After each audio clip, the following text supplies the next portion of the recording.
What are we willing to do for love? Room 2117. Are you nervous? Oh no, I do this all the time. Halo para penikmat film. Apa kabar kalian semua? Pastinya baik-baik saja kan? Kembali lagi di channel Sore Senja.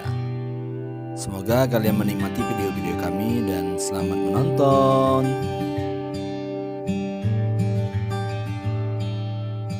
Halo para pecinta film. Pada video kali ini, saya akan menceritakan film 5 to 7. Sebuah film bergenre drama romantik yang menceritakan tentang hubungan beda usia antara seorang pria bernama Brian yang berumur 24 tahun dengan seorang wanita bernama Ariel yang berumur 33 tahun. Bagaimana cerita awal mulanya mereka bertemu dan apa saja konflik yang akan mereka hadapi nantinya? Mari kita mulai ringkas alur ceritanya. Di awal film, kita akan diperdengarkan sebuah narasi dari tokoh utama pria di film ini. Brian adalah seorang penulis yang bisa dibilang gagal.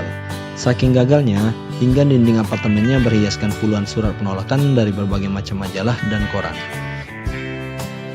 Ia termasuk orang yang antisosial, dia tidak punya teman apalagi pacar. Sebagian besar hidupnya dihabiskan dengan menulis dan membaca. Sampai pada suatu hari, Brian melewati sebuah jalan yang belum pernah ia lalui. Ia tanpa sengaja melihat seorang wanita anggun sedang merokok di trotoar depan hotel. Brian yang melihat dari seberang lalu menghampirinya dan memulai percakapan dengan sebatang rokok.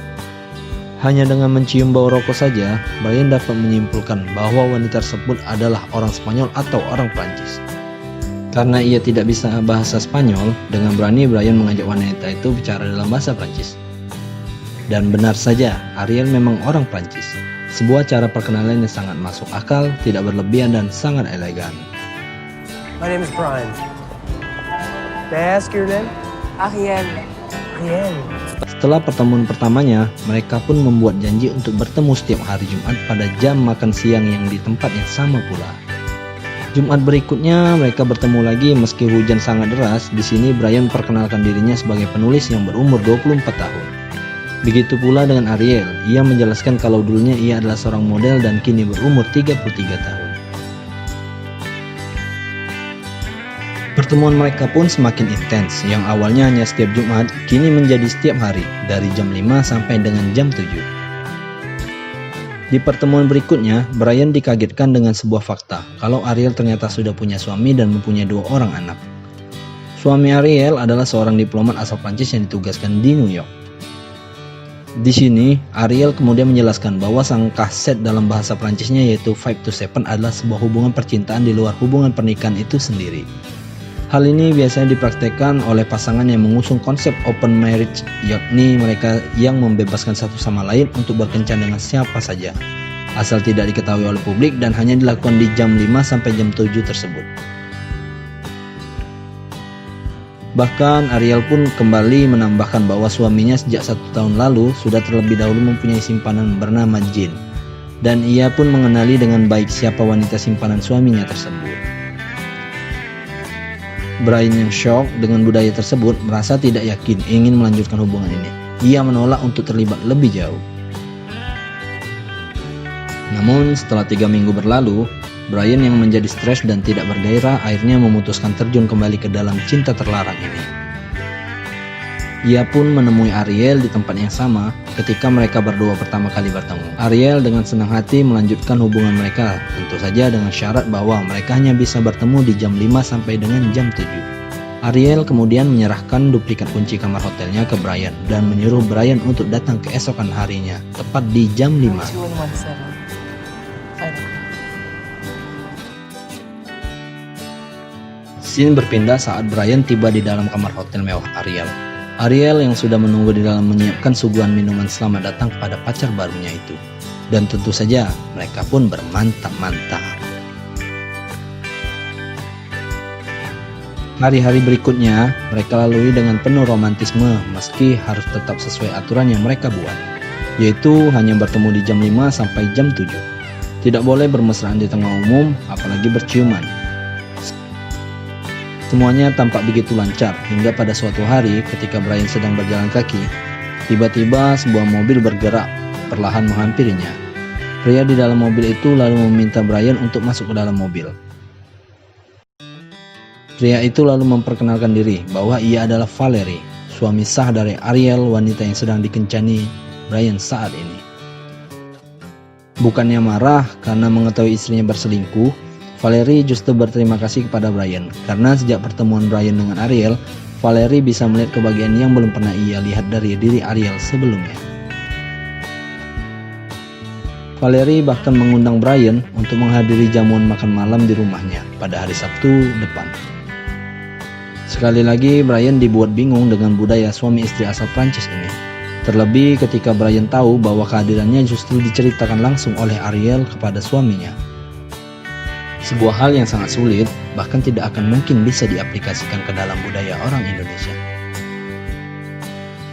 Scene berpindah saat Brian datang menghadiri jamuan makan malam itu. Di sini ia justru disambut hangat oleh Valerie dan anak-anaknya. Ia juga diperkenalkan kepada seluruh tamu yang hadir di jamuan pada malam itu.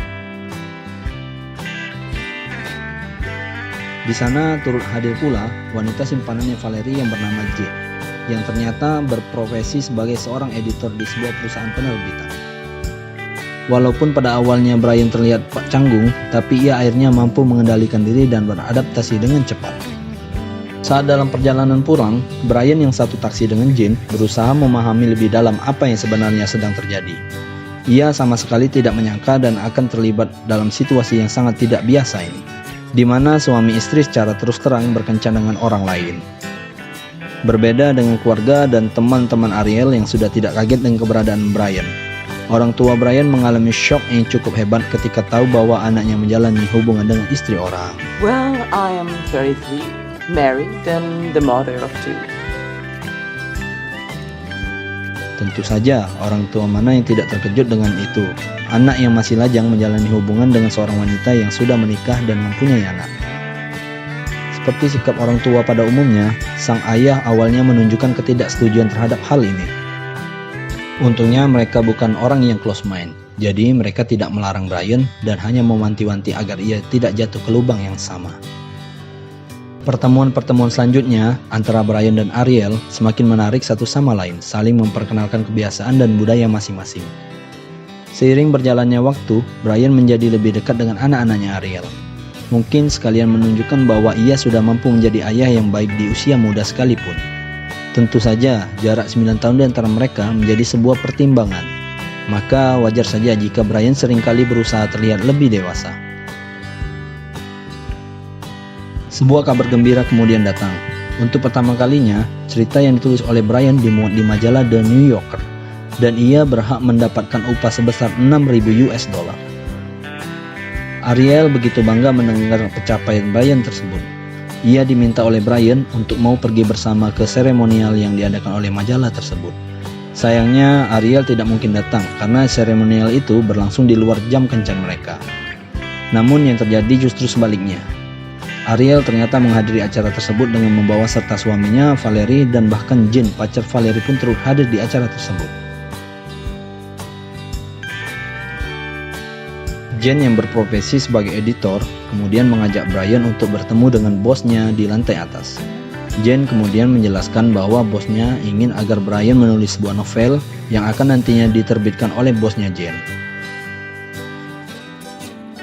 Scene berpindah saat Brian menelpon Jane untuk menanyakan perhiasan apa yang cocok untuk wanita secantik Ariel. Di sini Brian bermaksud untuk memberikan Ariel sebuah cincin. Ia memutuskan untuk melanggar semua perjanjian yang telah disepakati di awal dan akan melamar Ariel menjadi istrinya. Tentu saja Ariel menolaknya, namun Brian tetap pantang mundur dan terus meyakinkan Ariel untuk meninggalkan suaminya dan menikah dengannya. Setelah berpikir beberapa saat, Ariel akhirnya menyerah dan menyanggupi lamaran Brian tersebut. Ia meminta Brian untuk bertemu di kamar hotel seperti biasanya pada esok hari di jam 4 bukan jam 5.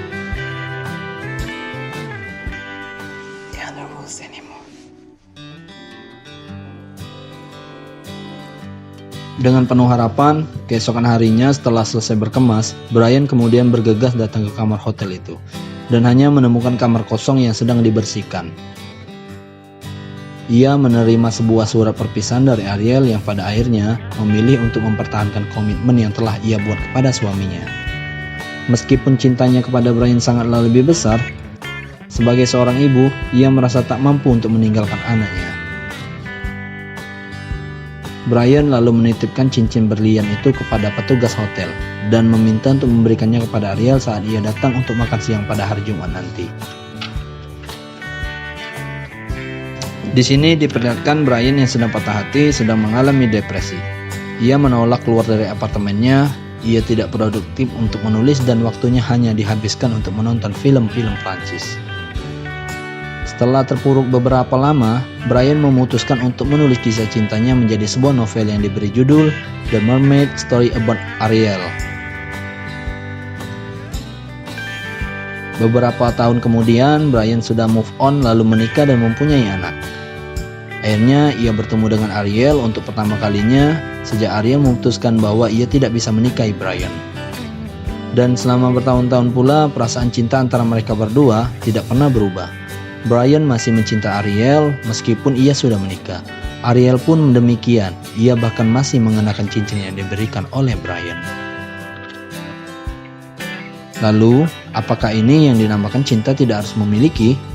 Namun beberapa pertanyaan tidaklah harus dijawab, bukan begitu?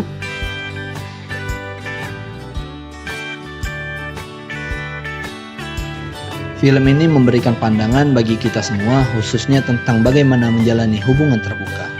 Bukan bermaksud untuk meminta izin atau meminta maaf kepada pasangan atas perbuatan yang telah kita lakukan dan yang akan kita lakukan, melainkan kepada komitmen dan perjuangan untuk mempertahankan komitmen tersebut.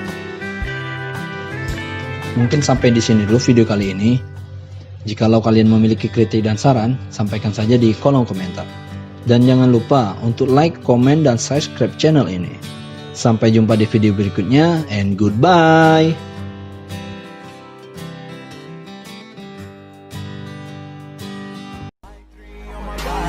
I'm an icon, man. My girl about a 10. I should fuck her in a bed.